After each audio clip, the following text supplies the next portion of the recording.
Ação e reação, capítulo 3, a intervenção na memória. O novo companheiro que o dirigente da casa nos apresentou como assistente Barreto, exibindo recôndita aflição a sombrear-lhe os olhos, comunicou. Instrutor Druso, na enfermaria 5, 3 dos irmãos recém-acolhidos entraram em crise de angústia e rebeldia. Já sei, replicou o interpelado. É a loucura por telepatia alucinatória.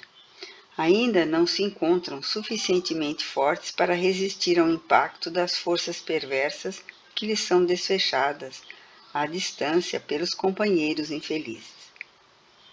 Que fazer? Retire os enfermos normais e aplique na enfermaria os raios de choque. Não dispomos de outro recurso.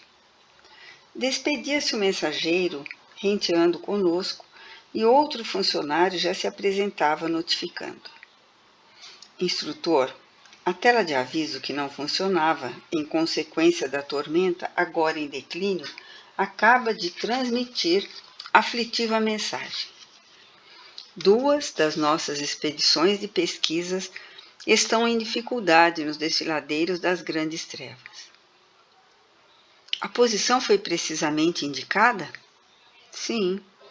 Conduz os textos recebidos à consideração do diretor de operações urgentes. O auxílio deve ser enviado o mais breve possível. De inesperado, outro colaborador veio até nós e pediu. Instrutor, rogo-lhe providências na solução do caso Jonas. Recolhemos agora um recado de nossos irmãos, cientificando-nos de que a reencarnação dele talvez seja frustrada em definitivo. Pela primeira vez, notei que o dirigente da mansão mostrou intensa preocupação no olhar. Patenteando enorme surpresa, indagou do emissário. Em que consiste o obstáculo? Cecina, a futura mãezinha, sentindo-lhe os fluidos grosseiros, nega-se a recebê-lo. Estamos presenciando a 4ª tentativa de aborto no 3º mês de gestação e vimos fazendo o que é possível por mantê-la na dignidade maternal. Druso esboçou no semblante o sinal de serena firmeza e acentuou. É inútil a jovem mãe aceitá-lo segundo os compromissos por ela própria. Além disso, precisamos da internação de Jonas no corpo físico pelo menos durante 7 anos terrestres. Tragam Cecina até aqui, ainda hoje. Logo se entregue ao sono natural para que possamos auxiliá-la com a necessária intervenção magnética. Outros elementos de serviço vinham chegando, e faminto de esclarecimentos, qual me achava, procurei um recanto próximo em companhia do assistente Silas, a quem crivei de indagações em tom discreto, de modo a não perturbar o recinto. Quem eram aqueles funcionários? Seria justo que o diretor da casa fosse molestado, assim como tantas consultas, quando os trabalhos de administração poderiam ser compreensivelmente subdivididos?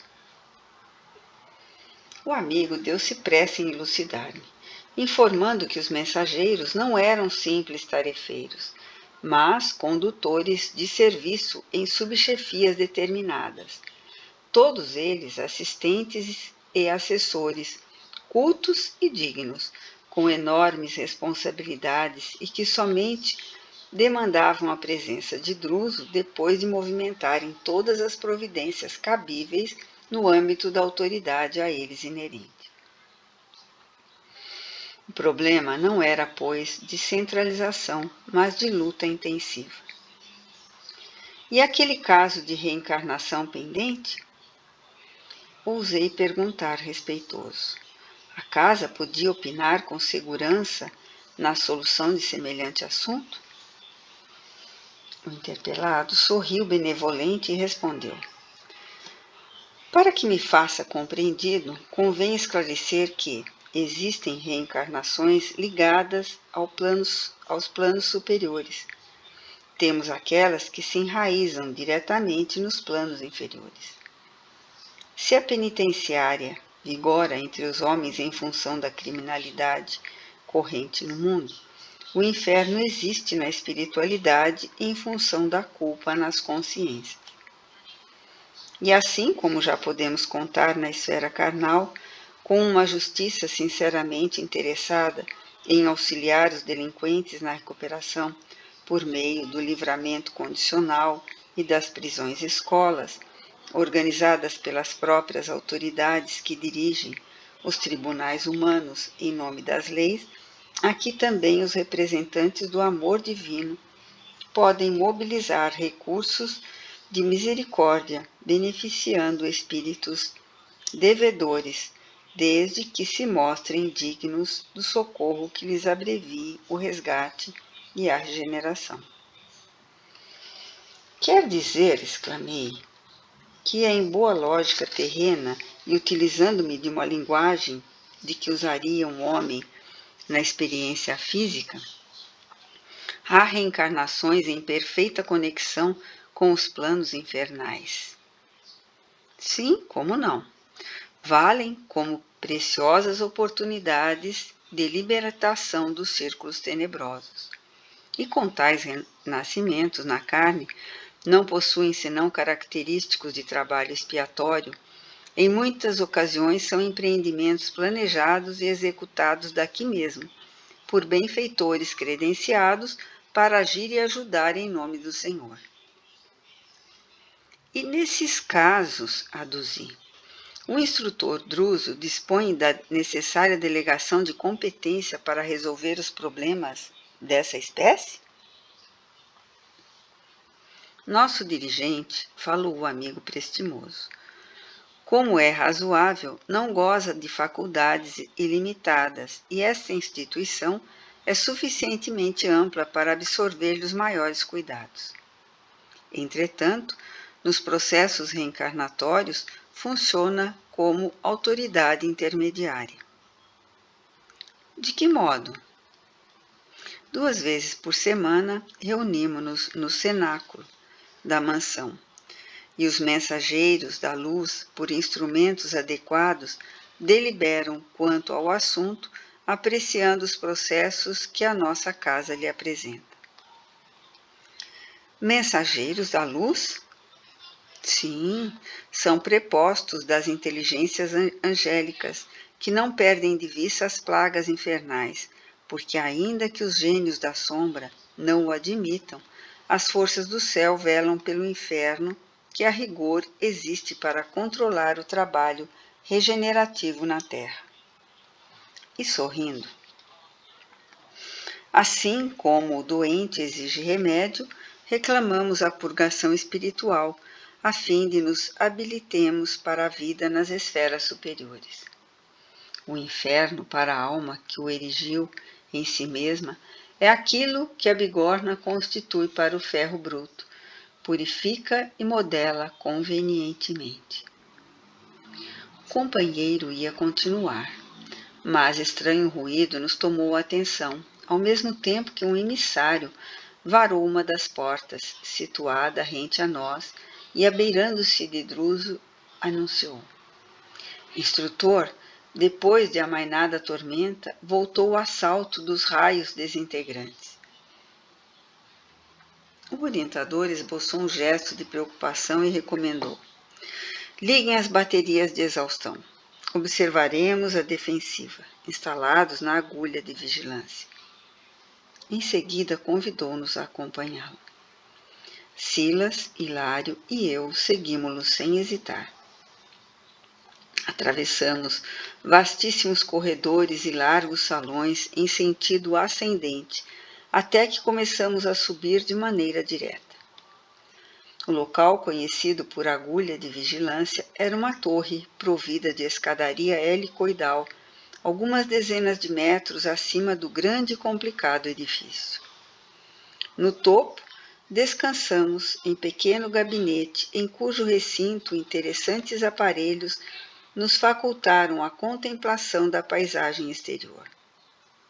Assemelhavam-se a telescópios diminutos, que funcionavam como lançadores de raio que eliminavam o nevoeiro, permitindo-nos exata noção do ambiente constrangedor que nos cercava, povoado de criaturas agressivas e exóticas, que fugiam espavoridas ante vasto grupo de entidades que manobravam curiosas máquinas à guisa de pequenos canhões.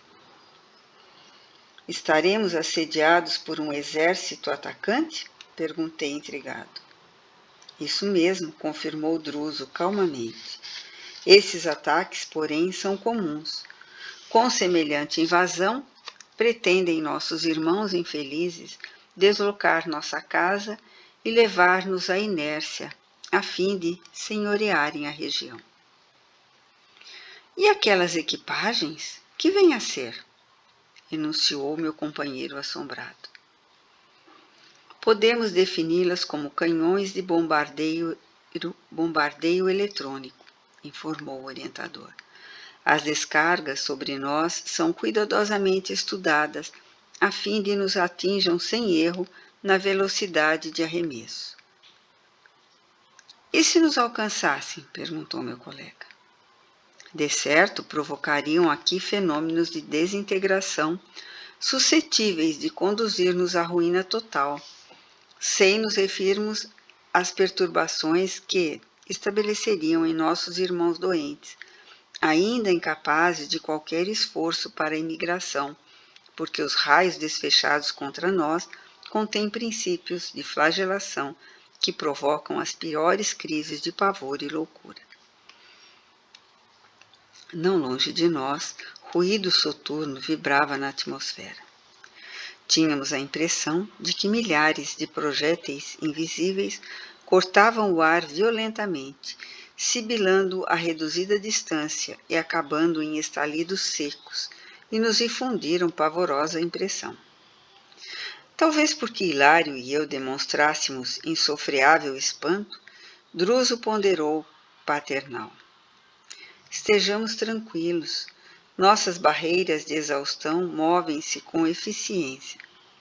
E designou-nos, ao olhar assustadiço, longa muralha, constituída por milhares de hastes metálicas, cercando a cidadela em toda a extensão, qual se fosse larga série de para-raios habilmente dispostos.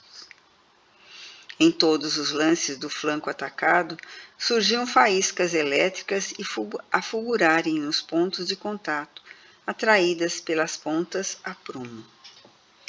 O espetáculo, em sua beleza terrível, caracterizava-se a olho nu pela cintilação dos contrastes entre a sombra imensa e a luz relampagueante.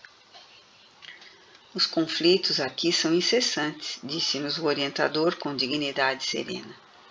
No entanto, temos aprendido nesta mansão que a paz não é conquista da inércia, mas sim fruto do equilíbrio entre a fé no poder divino e a confiança em nós mesmos, no serviço pela vitória do bem.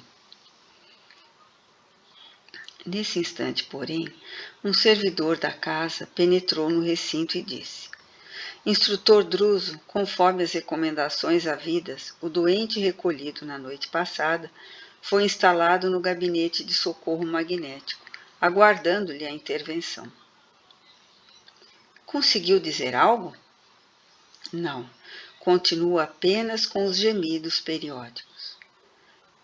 Nenhum indício de identificação? Nenhum.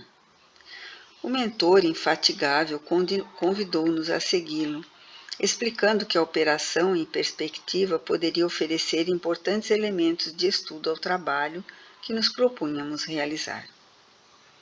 O breve trecho de tempo, vimos-nos os quatro numa sala de regulares proporções, que primava pela simplicidade e pelo azul repousante. Em mesa desmontável, um homem disforme estirava-se em decúbito dorsal, respirando apenas. Para referir-nos com franqueza a criaturas sob nossos olhos, cabe-nos afirmar que o aspecto do infeliz chegava a ser repelente, apesar dos cuidados de que já fora objeto. Parecia sofrer inqualificável hipertrofia, mostrando braços e pernas enormes. Entretanto, onde o aumento volumétrico do instrumento perispirítico se fazia mais desagradável, era justamente na máscara fisionômica, em que todos os traços se confundiam, qual se estivéssemos à frente de uma esfera estranha, à guisa de cabeça. Seria um homem desencarnado em algum atropelamento terrestre, aguardando ali o imediato alívio que se deve aos acidentados comuns?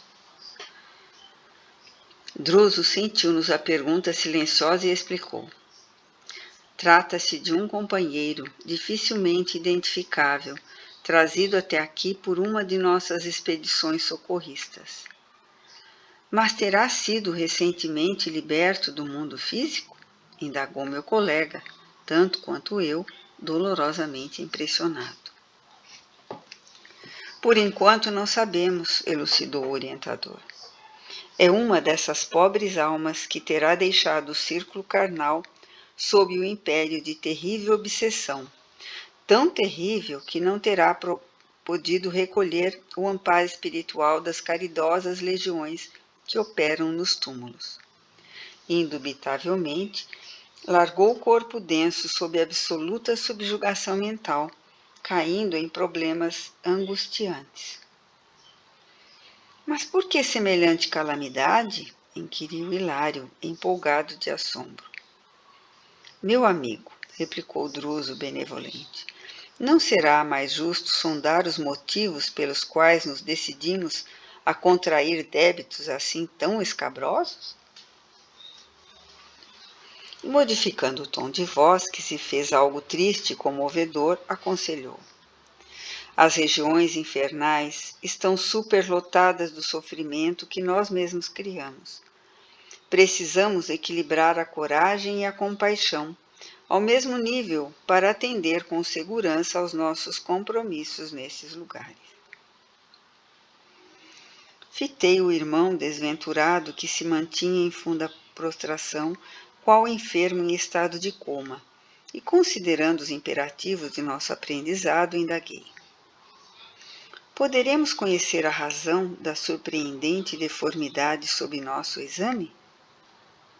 O orientador percebeu a essência construtiva de minha perquisição e respondeu. O fenômeno, todo ele, é de natureza espiritual.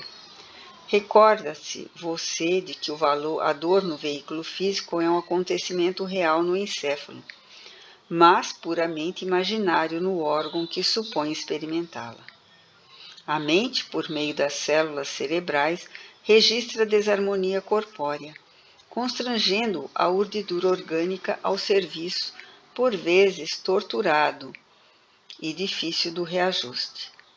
Aqui também, o aspecto descontínuo ou monstruoso resulta dos desequilíbrios dominantes na mente que, viciada por impressões ou vulganizada pelo sofrimento, perde temporariamente o governo da forma, permitindo que os delicados tecidos do corpo perispirítico se perturbem, tumultuados em condições anormais.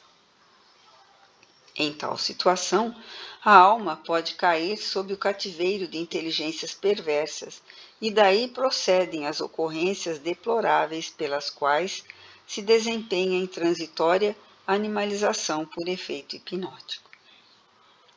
Notei, contudo, que o instrutor compadecido não desejava alongar entendimentos que não se reportassem ao socorro devido ao infortunado, e calei-me.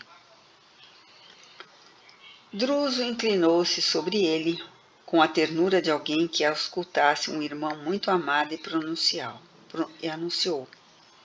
Procuremos ouvi-lo. Incapaz de conter o assombro que me empolgava, inquiri. Ele dorme? O mentor fez um gesto afirmativo, notificando. Nosso desventurado amigo encontra-se sob terrível hipnose. Inegavelmente foi conduzido a essa posição por adversários temíveis que, de certo, para torturá-lo, fixaram-lhe a mente em alguma penosa recordação. Mas, insisti emocionado, semelhante martírio poderia sobrevir sem razão justa? Meu amigo, falou o orientador expressivamente, com exceção do caminho glorioso das grandes almas que elegem no sacrifício próprio o apostolado de amor com que ajudam os companheiros da humanidade, não se ergue o espinheiro do sofrimento sem as raízes da culpa. Para atingir a miserabilidade em que se encontra, nosso irmão terá acumulado débitos sobremaneira escabrosos. Em seguida, contrariando-nos qualquer propósito de divagação, acentuou: desintegremos as forças magnéticas que lhe constringem os centros vitais e ajudemos-lhe a memória para que se liberte e fale.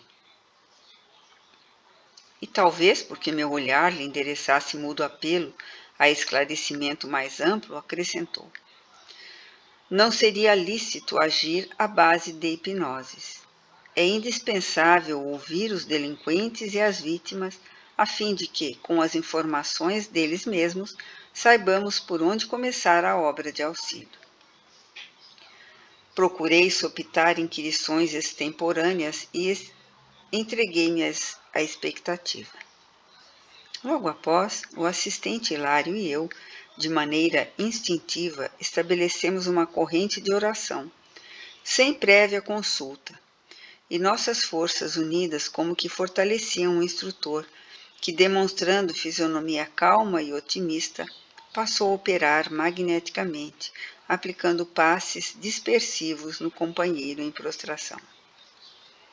O enfermo reagiu com movimentação gradativa, qual se acordasse de longo sono. Decorridos alguns minutos, o orientador pousou a destra sobre a cabeça disforme, como se lhe chamasse a memória ao necessário despertamento. E logo em seguida, o desventurado começou a gemer, revelando o pavor de quem suspira por desvencilhar-se de um pesadelo. Porque Druso interrompesse a operação, detendo-o nesse estado, Hilário indagou aflito: deverá permanecer então assim à beira da vigília sem reapossar-se de si mesmo? Não lhe convém um imediato retorno à realidade, esclareceu o mentor amigo. Poderia sofrer deplorável crise de loucura, com graves consequências. Conversará conosco assim qual se vê, com a mente enovelada, a ideia fixa que lhe encarcera os pensamentos no mesmo círculo vicioso, a fim de que lhe venhamos a conhecer o problema crucial, sem qualquer distorção. A palavra do orientador denotava grande experiência na psicologia dos espíritos vitimados nas trevas. Depois de nova intervenção do mentor sobre a glote, o infeliz descerrou as pálpebras e, mostrando os olhos esgazeados, começou a bramir: socorro, socorro, sou culpado, culpado, não posso mais, perdão, perdão. Dirigindo-se a Druso e tomando-o de certo por magistrado, exclamou: Senhor juiz, até que enfim posso falar. Deixem-me falar. O dirigente da mansão afagou-lhe a cabeça atormentada e replicou em tom amigo: diga o que deseja. O rosto do asilado cobriu-se em lágrimas, entremostrando a superexcitação dos sonâmbulos que transformam a própria fraqueza em energia inesperada, e começou a falar compungidamente: sou Antônio Olímpio, o criminoso. Contarei tudo. Em verdade, pequei, por isso é justo que eu sofra no inferno. O fogo tortura minha alma sem consumi-la. É o remorso, bem sei. Se eu soubesse, não teria cometido a falta. Entretanto, não pude resistir à ambição. Depois da morte de meu pai, vi-me obrigado a partilhar nossa grande fazenda com meus 2 irmãos mais novos, Clarindo e Leonel. Trazia, porém, a cabeça dominada de planos. Pretendia converter a propriedade, que eu administrava, em larga fonte de renda. Contudo, a partilha me estorvava. Notei que os manos tinham ideias diferentes das minhas e comecei a maquinar o projeto que acabei executando. Uma crise de soluços embargou-lhe a voz, mas Druso, amparando-o magneticamente, insistiu. Continue, continue.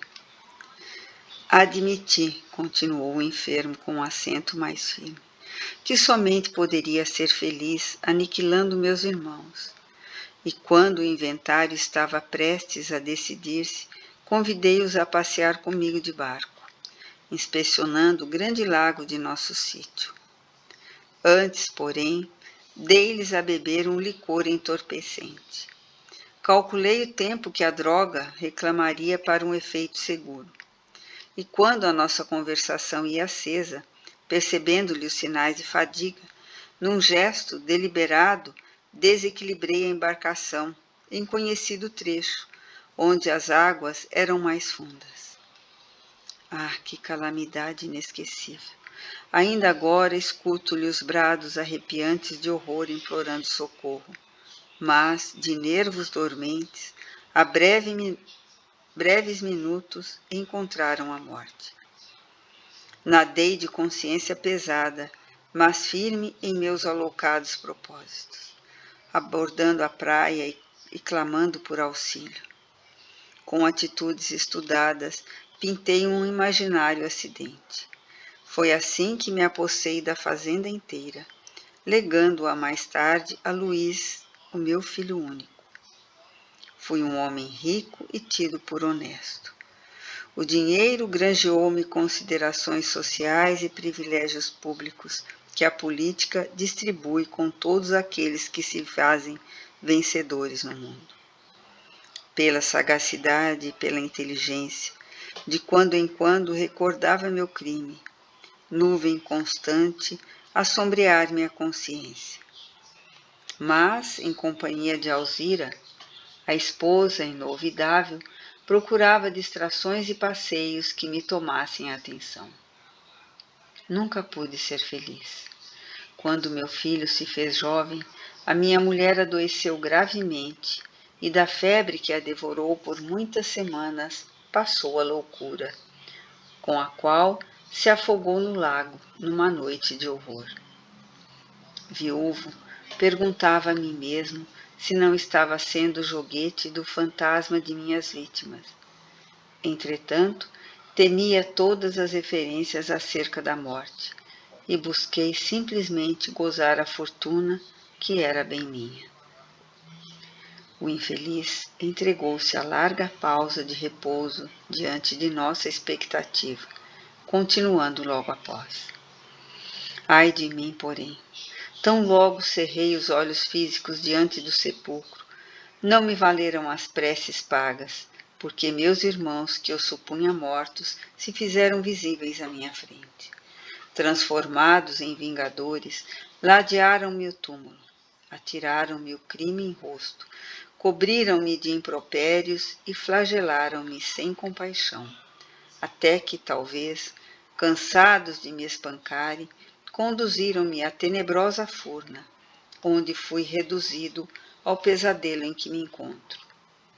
Em meu pensamento, vejo apenas o barco no crepúsculo sinistro, ouvindo os brados de minhas vítimas, que soluçam e gargalham estranhamente. Ai de mim, estou preso à terrível embarcação, sem que me possa desvencilhar. Quem me fará dormir ou morrer? Como se o término da confissão lhe trouxesse algum descanso, arrojou-se o doente à enorme apatia. Druso enxugou-lhe o pranto, dirigiu-lhe palavras de consolo e carinho e recomendou ao assistente recolhê-lo à enfermaria especializada. E em seguida falou-nos pensativo. Já sabemos o necessário para estabelecer um ponto de partida na tarefa assistencial.